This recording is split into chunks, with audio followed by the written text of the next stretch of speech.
Hey dear friend, welcome back to our channel R K सिंटर। दोस्तों, आज के वीडियो में हम लोग हिस्ट्री के एक महत्वपूर्ण प्रश्न को क्लियर करने वाले हैं जो इस प्रकार से है। तो आज का प्रश्न हमारा है, मोनरो सिद्धांत का प्रतिपादन किन परिस्थितियों में किया गया, इसके महत्व की विवेचना करें। प्रश्न क्या है, मोनरो सिद्धांत जो बना था, ठीक है, उसको कौन सी परिस्थितियों में लागू किया गया था उसके बारे में बताइए, और यह सिद्धांत का क्या क्या महत्व है उसके बारे में बताइए। यही प्रश्न दोस्तों आपको घुमा फिरा के ऐसे पूछ सकता है अथवा में कि मोनरो डॉक्ट्रिन क्या है, इसके मुख्य बिंदुओं और उद्देश्यों की विवेचना करें। तो सबसे पहले मैं आपको बता देना चाहता हूं कि चाहे क्वेश्चन मोनरो सिद्धांत दे, चाहे क्वेश्चन मोनरो डॉक्ट्रिन दे, ठीक है, दोनों एक ही है, क्योंकि मोनरो सिद्धांत को ही मोनरो डॉक्ट्रिन कहते हैं, है ना।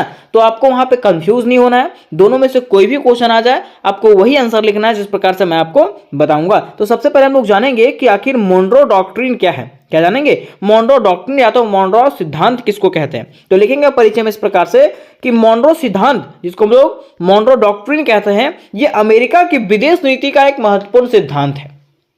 क्या है? अमेरिका की विदेश नीति। इसमें से जो है ना, अमेरिका ने अपने विदेश नीति बनाया है कि किस प्रकार से हम विदेशों के साथ संबंध रखेंगे, क्या हमको विदेशों के साथ संबंध रखना है कि नहीं रखना है, उसमें वो नियम और कानून बनाया है। कह रहा है, जिसे अमेरिका के 5वें राष्ट्रपति जेम्स मोनरो ने 2 दिसंबर 1823 ईस्वी को अपने वार्षिक संदेश में प्रस्तुत किया था।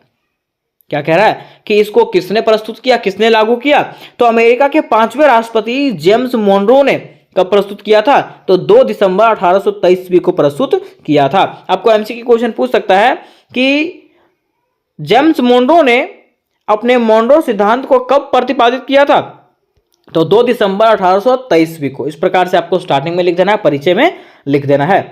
अब यहां पे कह रहा है कि यह सिद्धांत जो है ना, मुख्य रूप से यूरोपीय शक्तियों को अमेरिकी महाद्वीप के मामलों में हस्तक्षेप करने से रोकने के लिए बनाया गया था। यह जो सिद्धांत है वो इसलिए बनाया गया था ताकि यूरोपीय देशों को जो है अमेरिका के मामलों में हस्तक्षेप ना करना पड़े। जैसे मान लीजिए ये अमेरिका है, ठीक है, और ये क्या है? यूरोपीय देश, ठीक है।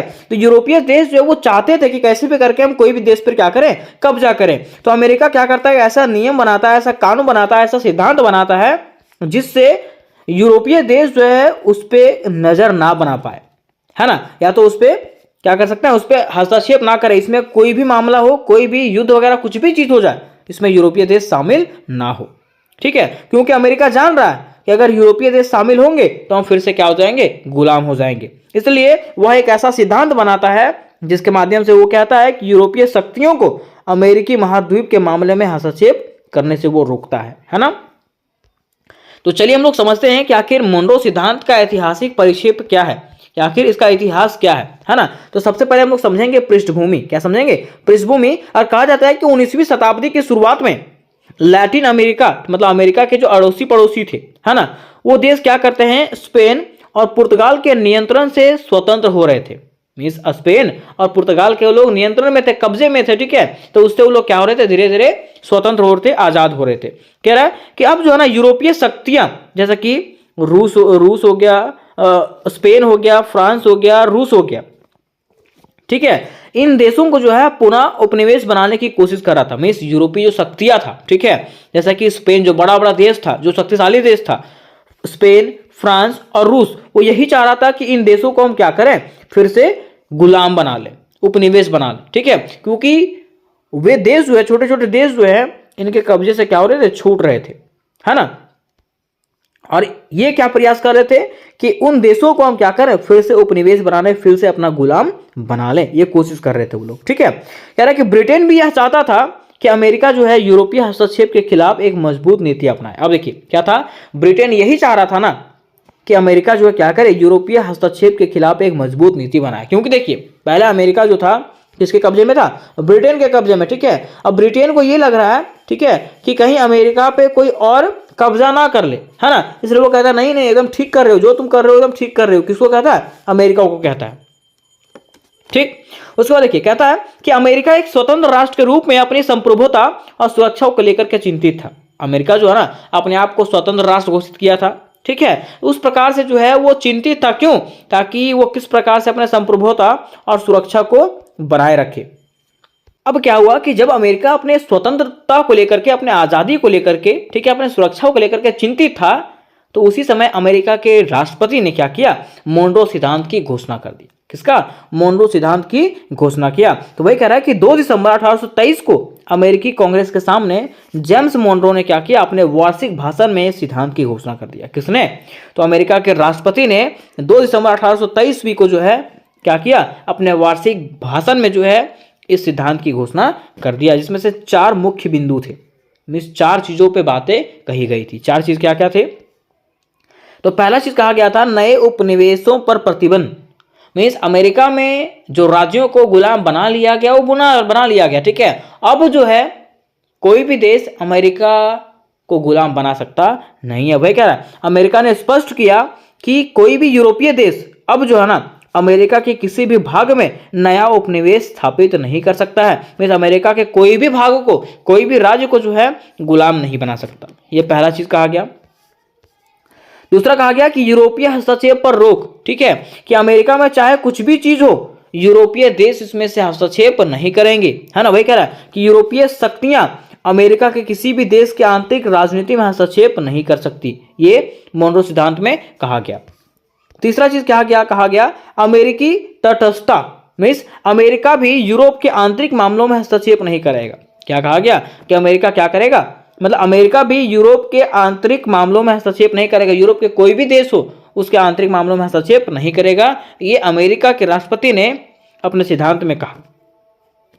और यूरोप में किसी भी युद्ध का हिस्सा नहीं बनेगा, यह अपने सिद्धांत में अमेरिका ने कहा था।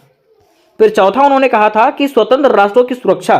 अमेरिका ने यह घोषणा किया कि वह क्या करेगा, हाल ही में स्वतंत्र हुए लैटिन अमेरिको देशों की संप्रभुता की रक्षा करेगा। मीन्स अमेरिका ने यह भी कहा था, ठीक है, कि अमेरिकी के जो देश हैं लैटिन अमेरिकी की, मतलब अमेरिका के जो अड़ोसी पड़ोसी हैं, वो क्या करेगा, उसकी स्वतंत्रता को, मतलब उसकी आजादी को बनाए रखेगा, उसकी सुरक्षा को बनाए रखेगा। ये किसने कहा, तो अमेरिका के राष्ट्रपति ने मोनरो सिद्धांत के तहत कहा था।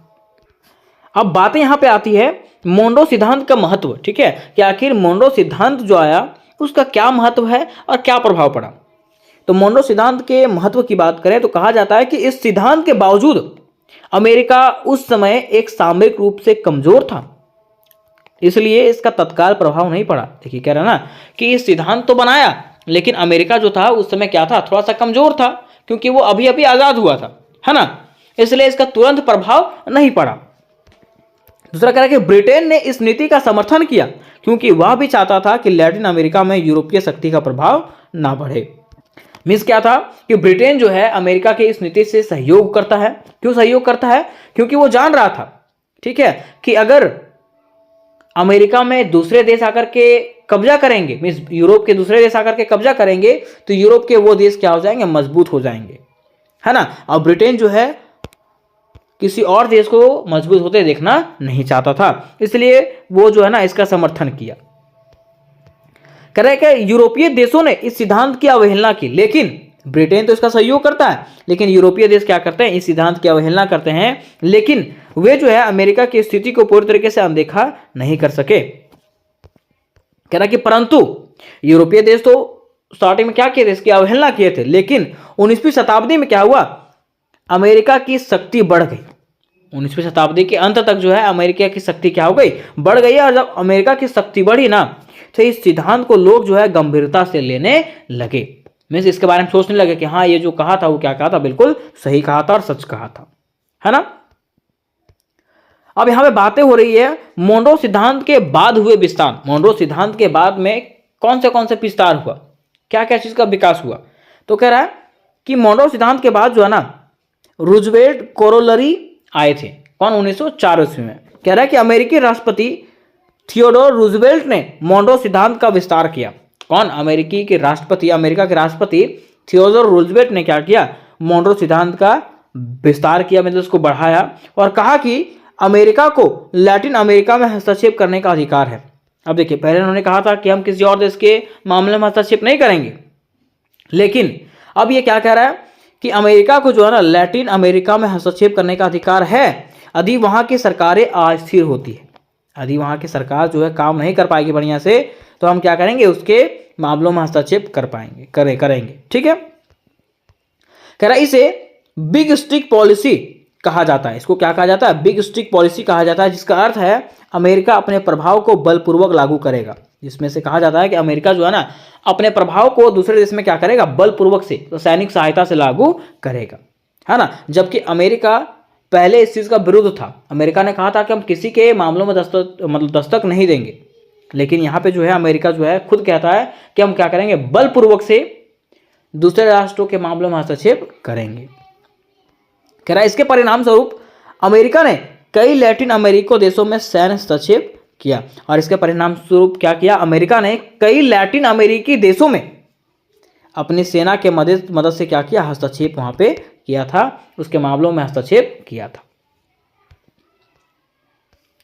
जिससे क्या होती है? मोन्रो सिद्धांत की आलोचना होती है, बुराई होती है। कैसे? कह रहा है कि अमेरिकी हस्तक्षेप का औचित्य मीन्स मोन्रो सिद्धांत का उद्देश्य यूरोपीय हस्तक्षेप को रोकना था, लेकिन अमेरिका खुद क्या करता है? लैटिन अमेरिका में हस्तक्षेप करने लगा। देखिए, मोन्रो सिद्धांत में ये कहा गया था कि अमेरिका किसी दूसरे देश के मामलों में हस्तक्षेप नहीं करेगा, जबकि अमेरिका जो है खुद क्या करता है? लैटिन अमेरिका में हस्तक्षेप करने चालू कर देता है। दूसरा कह रहा है कि 20वीं शताब्दी में अमेरिका ने क्यूबा, पनामा, डोमिनिकन गणराज्य और नागारुआ और चिली जैसे देशों में कई बार हस्तक्षेप किया। हम इस कह सकते हैं कि अमेरिका ने क्या किया? दूसरों देशों में अपना कब्जा साबित करने के लिए जो है उनके आंतरिक मामलों में हस्तक्षेप करना शुरू कर दिया। तो यहाँ पे दोस्तों हम लोगों ने ये क्वेश्चन को पूरा डिटेल तरीके से समझा। अब लास्ट में बारी आती है इसके निष्कर्ष का। तो निष्कर्ष बताने से पहले मैं आपको बताना चाहता हूँ कि इससे रिलेटेड अगर आप वीवीआई प्रश्न देखना चाहते हैं तो सारे क्वेश्चन आपको करवाए गए हैं, जिसका लिंक आपको डिस्क्रिप्शन बॉक्स में मिल जाएगा। ठीक है, देखिए निष्कर्ष की बात करें तो लिखेंगे इस प्रकार से कि मोन्रो सिद्धांत मूल रूप से अमेरिका की संप्रभुता और स्वतंत्रता की रक्षा करने के लिए बनाया गया था। मोन्रो सिद्धांत जो बनाया गया था, क्यों बनाया गया था? ताकि अमेरिका को मजबूत बनाया जा सके, ठीक है, और अमेरिका की आज़ादी को जो है रक्षा किया जा सके। लेकिन जो है यह धीरे धीरे क्या होता है? अमेरिकी आक्रामक विदेश नीति का आधार बन गया। हम इस कह सकते हैं कि धीरे धीरे क्या हुआ? अमेरिका इस पे काम करने छोड़ करके दूसरे देशों पे कब्जा करना चालू कर दिया। तो उम्मीद करते हैं मेरे दोस्त कि ये प्रश्न आपको समझ में आया होगा। प्रश्न अगर आपको समझ में आया होगा तो वीडियो को लाइक कर अपने दोस्तों के साथ शेयर करें और चैनल को भी सब्सक्राइब करके अवश्य रख लें। तो मिलते हैं नेक्स्ट वीडियो में, तब तक के लिए जय हिंद, जय भारत।